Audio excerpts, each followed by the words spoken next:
Security will be elevated in Sydney this weekend for the Labor conference following the approval of pro-Palestinian protests. Joining us live now, Labor MP Andrew Charlton. Andrew, good to see you this morning. So might the protests drown out your message this weekend? Well, good to be with you, Pete. This weekend, the Labor conference, 800 Labor members will be coming together to set the direction of Labor policy and to work on the issues that matter to most Australians. Certainly, there has been an indication that there'll be significant protests. But, we've had protests almost every weekend in Australia over the last 9 months, and the overwhelming number of those protests and the overwhelming number of people protesting have been peaceful. And everybody has a right to protest in Australia, and we expect these protests over the weekend to be peaceful as well. Yeah, right. There are protests. The Labor Party has taken additional security. Yeah, sorry, Andrew. Yeah, there are protests, and then there's also attacks on MP offices, which you're no doubt aware of. And given your constituency involves part of Western Sydney, where there is a high level of support for the Palestinian cause, not so much for Israel, have you any concerns for MP safety?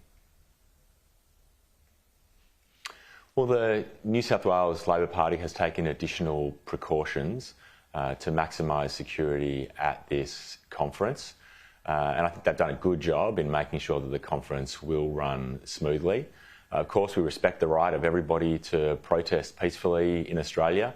As I said, most of these protests have been peaceful over the course of the last 9 months, and we certainly hope and expect the same will be true this weekend.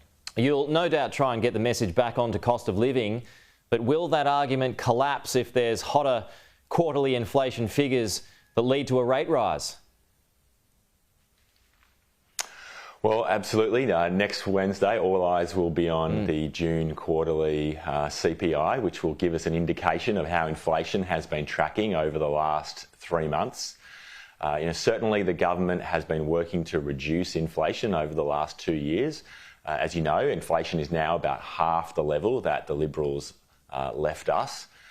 We've been working to bring down inflation by making sure that those big Liberal deficits have been turned into back-to-back Labor surpluses, and the Governor of the Reserve Bank has herself said that those surpluses have been helping to put downward pressure on inflation.